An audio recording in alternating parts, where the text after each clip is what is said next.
باللہ من الشیطان الرجیم بسم اللہ الرحمن الرحیم کل نفس ذائقۃ الموت صدق اللہ العظیم۔ منبر رسول پہ جلوہ افروز مشائخ اعظام، مفتیان اعظام، علماء اکرام اور میرے عزیز سنی جنتی بھائیوں، السلام علیکم ورحمۃ اللہ وبرکاتہ۔ وعلیکم السلام ورحمۃ اللہ وبرکاتہ۔ حضرات گرامی، ہم ایک کے بعد ایک بہترین علماء اکرام سے، خطباء اکرام سے تقریر سماعت کر رہے ہیں، لہٰذا اب وقت کافی ہو رہا ہے، میں آپ سے 5-10 منٹ گفتگو کروں گا۔ آج پہلی دفعہ ہریانہ ضلع میں آنا ہوا کسی جلسے کے تعلق سے، اور مجھے بڑی خوشی ہوئی یہاں کے ماحول کو اور یہاں کی محبتوں کو دیکھ کر، اور خاص طور سے اپنے اس ادارے کو دیکھ کر جو ہریانہ میں اہل سنت کی نمائندگی کر رہا ہے۔ اور جب میں نے اتنے سارے علماء کو ایک ساتھ فارغ ہوتے ہوئے دیکھا، بڑی خوشی ہوئی، اور جس طریقے سے ابھی آپ نے یہاں کے لوگوں کو ایوارڈ دیے ہیں تو اس سے پتہ چلا کہ یہاں کے بچے بڑی ترقی بھی کر رہے ہیں ماشاءاللہ۔ حضرات گرامی، اللہ رب العزت نے انسانوں کو اور جنوں کو اپنی عبادت کے لیے پیدا فرمایا ہے، اور ہم اور آپ اس دنیا میں کچھ وقت کے لیے آئے ہیں۔ کوئی 60 سال کے لیے آیا ہے، کوئی 70 سال کے لیے آیا ہے، کوئی اس سے بھی کم کے لیے آیا ہے، کوئی اس سے تھوڑے زیادہ کے لیے آیا ہے۔ تو عقل مند انسان وہی ہوا کرتا ہے جس کو معلوم ہوتا ہے کہ میرا مقصد کیا ہے، اور ایک دن ہمیں یہاں سے چلے جانا ہے، اور جانے کے بعد اپنے اعمال کا حساب دینا ہے، اللہ کی بارگاہ میں پیش ہونا ہے۔ ہمارے ساتھی، ہمارے چاہنے والے، ہمارے محبت کرنے والے، ہمارے بچے ایک دن ہمیں قبر کے سپرد کر کے آ جائیں گے۔ وہاں پر نہ ہماری طاقت ہوگی، نہ پاور ہوگی، نہ رتبہ ہوگا، بلکہ جو ہم نے اعمال اکٹھا کیے ہوں گے وہ ہمارے کام آئیں گے، ہمارا عقیدہ ہمارے کام آئے گا۔ تو حضرات گرامی، عقل مند انسان وہی، اس دنیا میں ہم ایک مسافر کی طرح ہیں۔ ایک مسافر جو ہوتا ہے، جیسے آپ کو یہاں سے بمبئی کا سفر کرنا ہے تو آپ جو ہیں 5-6 اٹیچی لے کر نہیں جائیں گے، بڑے بڑے بکسے لے کر نہیں جائیں گے، بلکہ ایک سوٹ کیس میں چند جوڑے لے کر جائیں گے۔ بمبئی جائیں گے، اپنا کام پورا کریں گے، زیادہ تعلقات نہیں بنائیں گے اور واپس آ جائیں گے۔ تو اسی دنیا میں جو ہم آئے ہیں ایک مسافر کی طرح ہیں، ہمیں اپنے سفر کو پورا کرنا ہے اور اس کے بعد اس دنیا سے چلے جانا ہے۔ کوئی انسان اگر اللہ پہ یقین نہیں رکھتا ہے، مسلمان نہیں بھی ہوتا ہے، لیکن اس کا موت پہ یقین ہوتا ہے، کیونکہ وہ اپنی آنکھوں سے دیکھ رہا ہے۔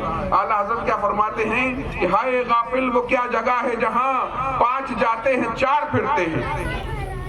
حضرات گرامی، عقل مند انسان وہی ہوتا ہے جو اپنے مقصد کو اپنے سامنے رکھتا ہے۔ فکر آخرت اسلام کا ایک اہم نقطہ نظر ہے۔ جو انسان اپنی موت کو یاد رکھتا ہے وہی اس کی تیاری کرتا ہے۔ جسے اپنی موت کا ہوش نہیں ہے وہ اس کی تیاری کیسے کرے گا؟ ایک دن اچانک فرشتہ آئے گا اور ہمارے جانے کا وقت آ جاتا ہے، اور ہم تڑپیں گے کہ ہم نے تو ابھی کچھ اعمال نہیں کیے، کاش کچھ اور دن اس دنیا میں مل جاتے تو ہم اپنی آخرت کی تیاری کر لیتے۔ لیکن ایک بار جب فرشتہ آ جاتا ہے تو کسی کو مہلت نہیں ملتی ہے، اور روز ایک ایک پل، ایک ایک دن، ایک ایک گھنٹہ جو ہے ہماری زندگی جو ہے وہ کم ہوتی چلی جا رہی ہے۔ ہم اپنی موت سے قریب ہوتے چلے جا رہے ہیں۔ جس طریقے سے آپ دیکھتے ہیں برف کی سلی پگھلتی چلی جاتی ہے، وقت کم سے کم ہوتا چلا جاتا ہے، یہی ہمارا حال ہے کہ ہم اپنی موت کے قریب ہوتے جا رہے ہیں۔ تو عقل مند انسان وہی ہے جو اپنی موت کی تیاری کرتا رہے۔ اگر کسی انسان کے سامنے یہ بات ہے کہ ایک دن مجھے جانا ہے اور اللہ کے حضور حاضر ہونا ہے، وہاں پر اگر کسی بکری نے، سینگ والی بکری نے کسی بے سینگ والی بکری پر ظلم کیا ہوگا تو اس بکری کو سینگ دلائے جائیں گے اور اس کا بدلہ دلایا جائے گا۔ تو جب انسان کے سامنے اس کی آخرت کی فکر رہے گی تو وہ کسی پر ظلم نہیں کرے گا، وہ کسی کا مال نہیں مارے گا، وہ کسی کی زمین نہیں مارے گا، وہ کسی کی دکان پہ قبضہ نہیں کرے گا، وہ کسی کی بچی کو پریشان نہیں کرے گا، وہ اپنے ماں باپ کو بے عزت نہیں کرے گا، وہ کسی کو دھوکہ نہیں دے گا، وہ کسی پر ظلم نہیں کرے گا، کیونکہ اسے معلوم ہے کہ ہو سکتا ہے یہاں تو میں اپنی پاور کے ذریعے، اپنے تعلقات کے خاندان کے ذریعے کامیاب ہو جاؤں، لیکن ایک دن وہ آنے والا ہے جب میرے پاس جو ہے میں کچھ کرنے کے لائق نہیں ہوں گا اور میرے ساتھی مجھے قبر کے حوالے کرائیں گے۔ حضرات گرامی، میں کوئی ایسی بات نہیں کر رہا ہوں جو انسان کے سمجھ میں نہیں آئے، بلکہ جایا کرو قبرستان اور وہاں پہ فاتحہ پڑھا کرو اور جا کے دیکھا کرو کہ چند دن بعد مجھے بھی یہاں پر جانا ہے، اور اپنی موت کو یاد کر کے سویا کرو۔ پھر جب سمجھ میں یہ جو ہماری کامیابی اسی میں ہے کہ انسان صاحب ایمان اس دنیا سے چلا جائے۔ کہنے پڑے. ہم دیکھتے تھے کہ ہمارے بزرگ دعا کرتے تھے یا اللہ خاتمہ ایمان پہ فرمائے. ہم چھوٹے تھے, ہمارے سمجھ میں نہیں آتا تھا. اب ہم یہ دیکھ رہے ہیں کہ لوگ جو ہے ایمان سے بھی ہاتھ دھو رہے ہیں. آخر یہ کیا ہو رہا ہے؟ تو حضرات گرامی, ہماری جو سب سے بڑی دولت ہے وہ ہمارا ایمان ہے. ہماری بہنوں کے پاس تھوڑا سا زیور ہوتا ہے, وہ گھر کے سب سے حفاظت والے کمرے میں سیف کے لاکر میں لاک کر کے رکھتی ہیں. جب کہیں جانا ہوتا ہے پہنتی ہیں, پھر آ کے رکھ دیتی ہیں. سوچئے اس دنیاوی دولت کی ہم کتنی حفاظت کرتے ہیں, تو وہ دولت جو سب سے عظیم دولت ہے, جو ہمارے ایمان کی دولت ہے, اس کی حفاظت کی کتنی ضرورت ہے. اور ایمان کی حفاظت جو ہے وہ علم کے ذریعے ہو سکتی ہے. ہماری خانقاہ کا نعرہ ہے کہ آدھی روٹی کھائیے, بچوں کو پڑھائیے, سب سے پہلے فرض علوم سکھائیے. حضرات گرامی, ہم اس دنیا میں آئے ہیں اور ہمیں آخرت کی تیاری کرنی ہے, اعمال صالحہ کرنے ہیں. لیکن جب ہم دین کو جانیں گے, دین کی بنیادی باتوں کو جانیں گے, تبھی ہم دین پہ چل سکیں گے اور اپنے آخرت کی تیاری کریں گے. ہم سب پہ فرض ہے کہ ہم ضروری دینی باتیں جانیں. ہر کوئی عالم نہیں بن سکتا, ہر کوئی فاضل نہیں بن سکتا, لیکن ضروری علم دین جاننا ہر مرد و عورت پہ فرض ہے. ہمیں جاننا چاہیے کہ اللہ رب العزت کے بارے میں کیا عقائد ہونے چاہیے, رسول پاک صلی اللہ تعالیٰ علیہ وسلم کے بارے میں کیا عقائد ہونے چاہیے, صحابہ اہل بیت کے بارے میں کیا عقائد ہونے چاہیے, نماز کے مسائل آنے چاہیے, روزوں کے مسائل آنے چاہیے, نکاح اور طلاق کے مسائل آنے چاہیے, بنیادی دینی ضروری معلومات حاصل ہونی چاہیے. اس کے بعد چاہے ہم اپنے بچوں کو ڈاکٹر بنائیں, چاہے انجینئر بنائیں, چاہے سائنٹسٹ بنائیں. تو حضرات گرامی, ہمیں علم حاصل کرنا ہوگا. ہمیں سب سے پہلے ضروری علم دین حاصل کرنا ہوگا.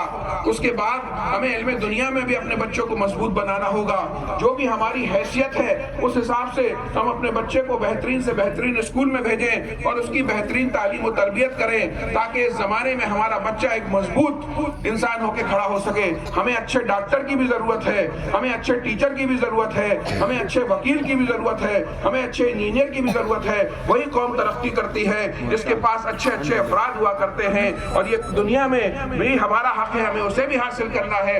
آج میں دیکھا میں نے کہ کتنے ماشاءاللہ یہاں کے بچے کامیاب ہوئے ہیں. ہمیں دینی علوم کے بعد دنیاوی علوم بھی حاصل کرنے ہیں. اپنے گھروں کے ماحول کو دینی بنانا ہے, ہمیں اپنے گھر کے ماحول کو دینی بنانا ہے, اپنے معاشرے کو دینی بنانا ہے. گھر کا ماحول ایسے دینی نہیں بن سکتا کہ ہم ایک وقت کی نماز نہ پڑھیں, ہم جو ہے باہر گھوم رہے ہوں اور بچے نمازی پرہیزگار ہو جائیں. بلکہ ماں باپ کو, گھر والوں کو بیٹھ کر پورا دھیان دینا ہوتا ہے کہ یہ جو بچے ہیں ان کی تربیت کیسے کی جائے. ایک پودا ہوتا ہے, مالی اس کو سالوں محنت کرتا ہے, تب جا کے وہ ایک تناور درخت بنتا ہے. تو ہمیں اپنے بچوں کی تربیت پہ بھی دھیان دینا ہوگا. اس کے لیے گھر کے ماحول کو دینی بنانا ہوگا. میں اکثر کہتا رہتا ہوں کہ ہماری خواتین کے لیے بھی ہر ہفتے یا ہر 15 دن پہ ایک اجتماع ہونا چاہیے, جہاں کوئی عالمہ آئے, عالمہ نہ ہو تو پردہ لگا کے کوئی عالم آئے اور ان کو جو ہے دینی باتیں بتائیں. جب ہماری بہنیں دین سیکھیں گی, ہمارے گھروں کے اندر کا ماحول دینی ہوگا, تو ہمارے بچوں کی تربیت بھی اچھی ہوگی.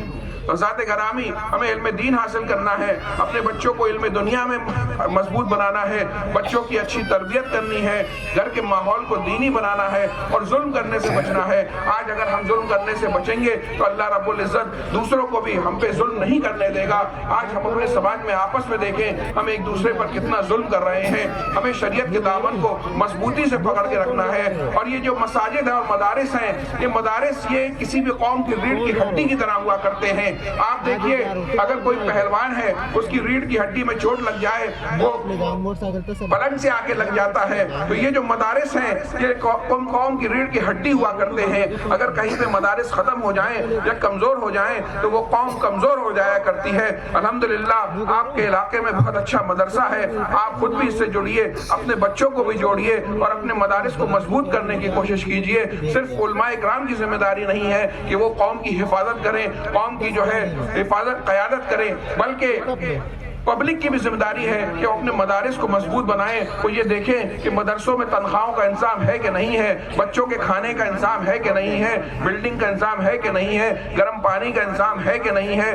تو ہماری قوم کو بھی آگے آنا ہوگا, سب کو مل کے. میں سلام کرتا ہوں ان ماں باپ کو جنہوں نے اپنے بچوں کو علم دین حاصل کرایا.